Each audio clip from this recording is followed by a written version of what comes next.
Log off, shut down, and get outside at Rentschler Forest Metro Park's Reichert Road area.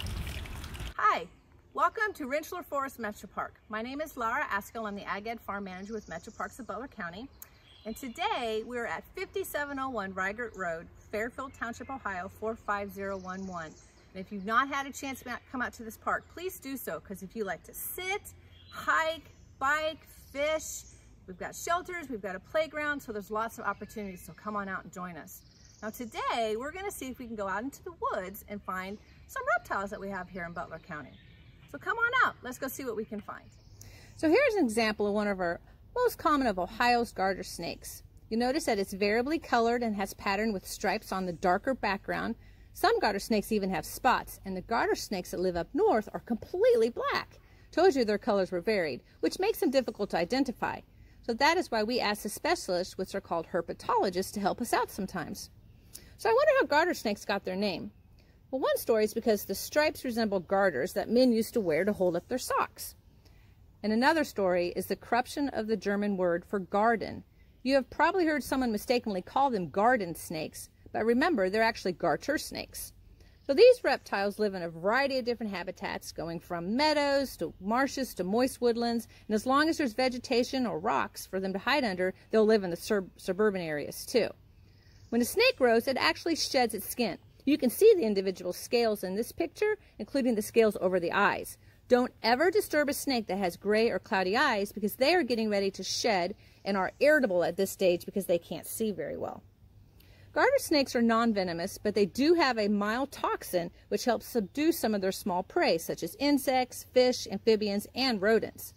All snakes play a very important role in the natural food chain, both as prey and predators. So they have predators too, such as birds of prey, crows, egrets, herons, raccoons, and other snakes. Now, garter snakes have a very complex system of pheromonal communication. That's how they communicate with each other. This next picture, you're going to see a whole bunch of snakes together, and that's actually a mating ball. The large snake is the female, and the smaller snakes are the males.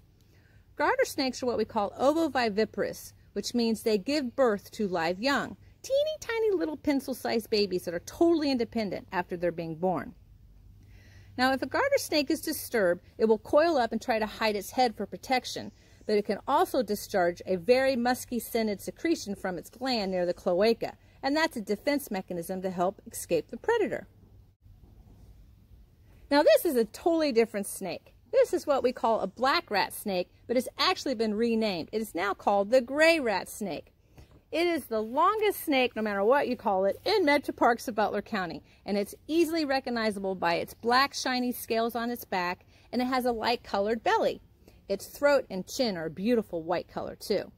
Now, the babies are highly patterned, and they do have more gray, which is maybe why it's now called the gray rat snake, and the adults may have some patterning too. And you're going to find these similar habitats to the garter snakes, fields, woodlands, and suburban areas.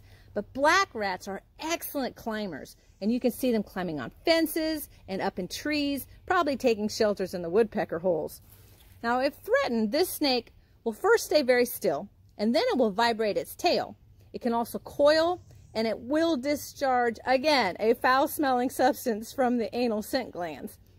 Black rat snakes, or should we say gray rat snakes, are constrictors, so they use their body to suffocate their prey before eating them whole.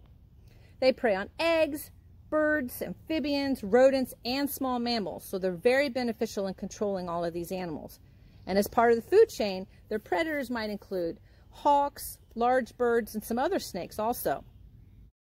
Now, unlike the garter snake, the gray rat snake actually lays eggs. They're oviparous. The eggs spend very little time incubating inside the mother.